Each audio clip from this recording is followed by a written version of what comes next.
నమస్తే, నా పేరు పిబి చారి. గత వీడియోలో మనం ఆస్ట్రలోపిథెకస్ ఏప్ గురించి మనం తెలుసుకున్నాం. ఈ వీడియోలో హోమో ఎరెక్టస్ ఏప్స్ గురించి మనం తెలుసుకున్నాం. ఈ ఆస్ట్రలోపిథెకల్ ఏప్స్ 50-60 లక్షల సంవత్సరాల నాడు ఆవిర్భవించి 10 లక్షల సంవత్సరాల వరకు అవి విస్తరించి ఉన్నట్లుగా వాటికి సంబంధించిన జీవ అవశేషాలని దొరకటాన్ని బట్టి వాటిని పరీక్షించిన తర్వాత ఇది 10 లక్షల సంవత్సరాల వరకు ఈ భూమి మీద విస్తరించి ఉన్నాయి అన్నది శాస్త్రవేత్తలు గమనించారు. అయితే ఈ భూమి మీద ఆధునిక మానవులు ఉద్భవించి లేదా ఆవిర్భవించి కేవలం 40,000 సంవత్సరాలు మాత్రమే. దీనికి సంబంధించిన అద్భుతమైన పరిశోధనలు చేసి ఆ నిర్ధారణకి వచ్చారు. చైనాలోని బీజింగ్ అనేటువంటి పట్టణానికి సమీపంలో చేకూటియన్ అనేటువంటి ఒక ప్రాంతంలో త్రవ్వకాలు జరిగితే అందులో అనేక రకాలైన పుర్రెలు, మానవ కంకాళాలు అంటే అవశేషాలు, జీవ అవశేషాలు గోల్డెన్ని దొరికాయి. అలానే జావా సుమిత్రాలో కూడాను, దీవుల్లో కూడాను అలాంటివి దొరికాయి. ఈ పెకింగ్, బీజింగ్ అంటే పెకింగ్, ఒకప్పుడు పెకింగ్ అనేవారు కదా. పెకింగ్ మనిషికి సైనాంథ్రోపస్ అని చెప్పేసి అని పేరు పెట్టారు. సుమిత్ర, జావా దీవుల్లో దొరికిన వాడికి పితికాంథ్రోపస్ అని పేరు పెట్టారు. అయితే ఇవి చైనాలోనే కాకుండా ఐరోపాలోను, ఆఫ్రికాలోనూ కూడా వీటికి సంబంధించిన అవశేషాలు దొరికాయి. ఈ హోమో ఎరెక్టస్ యొక్క మెదడు ఎంత ఉంది అని అంటే, అంతకుముందున్న ఆస్ట్రలోపిథెకస్ ఏప్ యొక్క మెదడు 500 నుంచి 600 క్యూబిక్ సెంటీమీటర్లు ఉందని మనం తెలుసుకున్నాం. ఈ హోమో ఎరెక్టస్ యొక్క మెదడు 1000 ఘనపు సెంటీమీటర్లు అంటే 1000 cm³ ఉన్నది. అంటే ఆస్ట్రలోపిథెకస్ ఏప్ యొక్క మెదడు కన్నా ఈ హోమో ఎరెక్టస్ యొక్క మెదడు బాగా అభివృద్ధి చెందింది అని దాని యొక్క అర్థం. అలానే మనుషులకు ఉన్నట్లే పుర్రెకి దిగు భాగాన, కరెక్ట్గా దిగు భాగాన ఫొరామన్ మ్యాగ్నమ్ కూడాను ఉన్నది. అంటే మనుషులకు ఉన్నట్టే ఉన్నది. కాబట్టి ఈ హోమో ఎరెక్టస్ నిటారుగా నిలబడి నడవగలిగినటువంటి జీవి అన్నటువంటిది అర్థమైంది. ఇలాంటి ఏప్స్ ప్రపంచంలో ఎక్కడ దొరికినా ఒకేలాగున ఉన్నాయి. అందుకనే వీటికి హోమో ఎరెక్టస్ అని పేరు పెట్టారు. హోమో ఎరెక్టస్ అని అంటే నిటారుగా నిలబడి నడవగలిగినటువంటి జీవి అని అర్థం. హోమో మన మానవులు కూడాను ఆ హోమోలోకే వర్గంలోకే వస్తారు. ఈ హోమో ఎరెక్టస్లతో పాటు వాళ్ళ అస్థిపంజరాలతో పాటు ఎలుకబంట్లు, ఏనుగులు, గుర్రాలు, వాటికి సంబంధించినటువంటి ఎముకలు, అస్థిపంజరాలు కూడాను బయటపడ్డాయి. దాన్ని బట్టి శాస్త్రజ్ఞులు ఏమి అర్థం చేసుకున్నారంటే, ఈ హోమో ఎరెక్టస్ ఏప్స్ గుర్రాలని, ఎలుకబంట్లని, ఏనుగుల్ని వేటాడి వాటి ఆహారాన్ని అవి సంపాదించుకునేవని, దాంతోపాటు అవి తయారు చేసిన పనిముట్లు కూడా బయటపడ్డాయి. ఈ పనిముట్లు ఆస్ట్రలోపిథెకల్ ఏప్స్ తయారు చేసుకున్న పనిముట్ల కన్నా చాలా మెరుగైనటువంటి పనిముట్లు. ఈ హోమో ఎరెక్టస్ ఏప్స్ నిప్పును కూడా వినియోగించాయి అన్నటువంటిది శాస్త్రవేత్తలు కనిపెట్టారు. ఈ హోమో ఎరెక్టస్లు మనం గతంలో చెప్పుకున్న ఏప్స్కి, మనుషులకి, సంపూర్ణ మానవులకి మధ్య లింకు ఈ హోమో ఎరెక్టస్లే అని గుర్తించారు. ఇప్పటి వరకు అలాగ భావిస్తున్నారు శాస్త్రవేత్తలు. వీళ్ళ తర్వాత అంటే ఈ హోమో ఎరెక్టస్ ఏప్స్ తర్వాత మానవ పరిణామంలో ముఖ్యమైనటువంటి వాళ్ళు నియాండర్తల్ నరులు అంటారు. 1,00,00,000 సంవత్సరాల క్రితం జర్మనీలో నియాండర్తల్ అనేటువంటి లోయలో, అది జర్మనీ వాళ్ళ పేరు, దానికి మనమేమీ కన్ఫ్యూజన్ అవ్వాల్సిన అవసరం లేదు.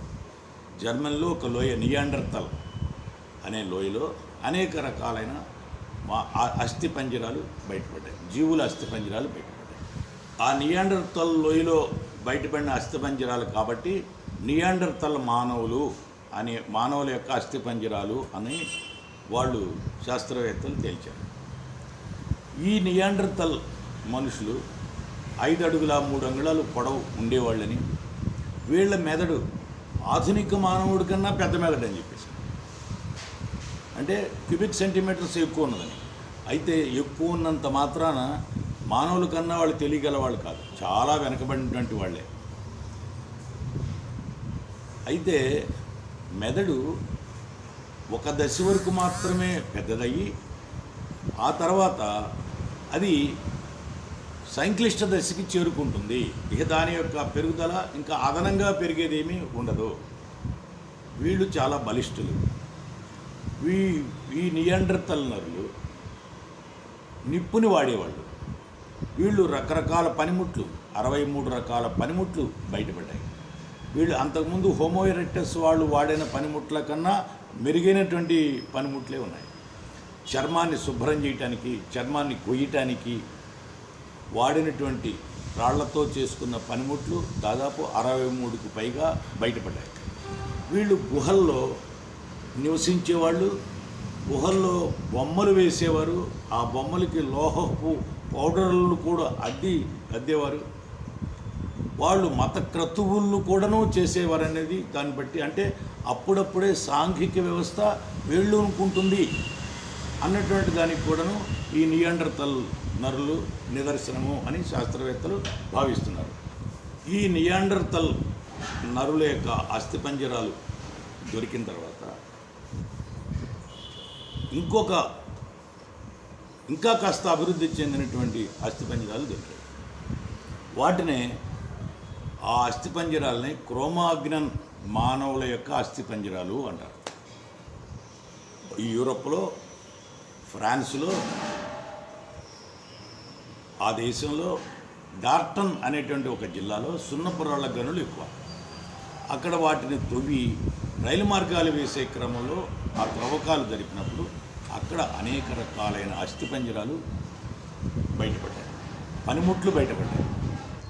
ఈ అస్థిపంజరాలు నేటి ఆధునిక మానవులకి లాంటి అస్థిపంజరాలే, చాలా పూర్తి స్థాయి పోలికలు ఉన్నటువంటి అస్థిపంజరాలే ఈ క్రోమాగ్నన్ మానవుల యొక్క అస్థిపంజరాలు. ఈ బయటపడినటువంటి అస్థిపంజరాలు దాదాపు 6 అడుగుల పొడవ కలిగి ఉండి, ముఖాలు చాలా వెడల్పుగా ఉండి, తల బాగా బరువుగా ఉండి, కళ్ళు వెడల్పుగా ఉండి ఉన్నటువంటి అస్థిపంజరాలు అని అంచనా వేశారు.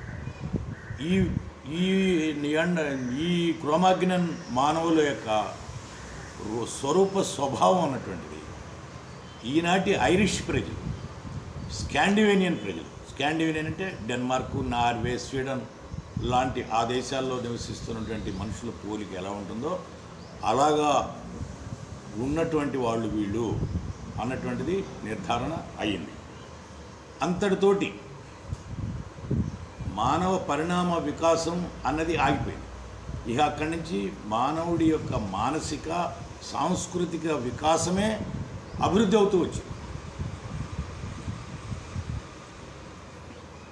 ఈ క్రోమాగ్నన్ మానవులు వేటలో చాలా నిపుణులు. వీళ్ళు మన ఎముకలతోటి సూదులుగా తయారు చేసి చర్మాన్ని కోసి, జంతువుల చర్మాన్ని కోసి, ఆ జంతువుల చర్మాన్ని ఎండబెట్టి బట్టలుగాను గుడ్డలుగాను చుట్టుకునేవారు, గుడారాలు వేసుకునేవాళ్ళు. వీళ్ళు నిప్పుని వినియోగంలోకి, ఇంతకుముందు వాళ్ళలాగానే వినియోగంలోకి తీసుకొచ్చినటువంటి వాళ్ళు. ఈనాడు మనం కత్తులు, బరిసెలు, గొడ్డళ్ళు లాంటి ఆధునిక వస్తువులు ఏవైతే ఉన్నాయో ఇవి ఆనాడే వాళ్ళు రాళ్లతోటి తయారు చేసుకొని ఆ పనిముట్లు వాళ్ళు వేటలోనూ వాడేవాళ్ళు. వీళ్ళు వేటలో గొప్ప నిపుణులు. అనేక జంతువుల్ని వేటాడి వాటిని కాల్చుకుని తినేటువంటి వారు.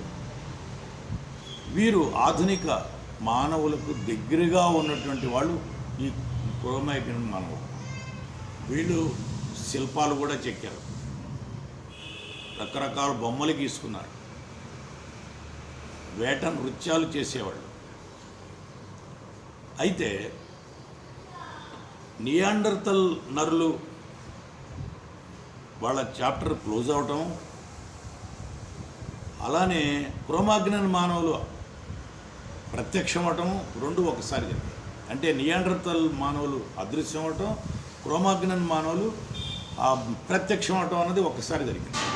అయితే శాస్త్రవేత్తలు మొన్నటి వరకు కూడా ఈ నియాండర్తల్ మానవుల్ని ఆధునిక మానవులకు దగ్గరగా ఉన్న ఈ క్రోమాగ్నన్ మానవులే నిశ్శేషంగా వధించారు అన్నటువంటి వాదన చేసేవారు.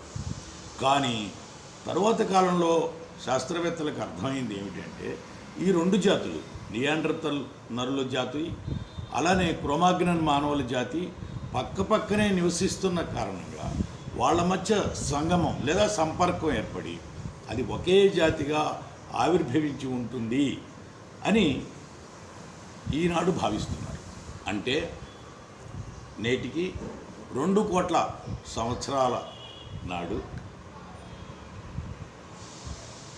రామాపిథిగస్ అనేటువంటి ఏపు నుండి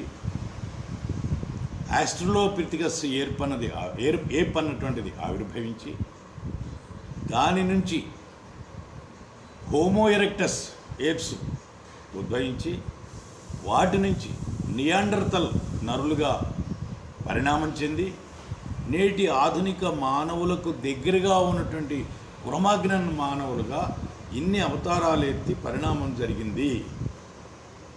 క్రోమాగ్నన్ మానవులు ఆధునిక మానవుల్లాగా ఉన్నప్పటికీ ఆ తెలివితేటల్లో మాత్రం ఆధునిక మానవుల కన్నా వెనకబడిన ప్రాథమిక దశలో ఉన్నటువంటి వాళ్ళే. ఈ క్రమంలో ఒక తల్లి పుట్టింది. ఆ తల్లి గురించినటువంటి సమాచారం ఏంటో తరువాతి వీడియోలో మనం తెలుసుకుందాము. అప్పటి వరకు నమస్తే.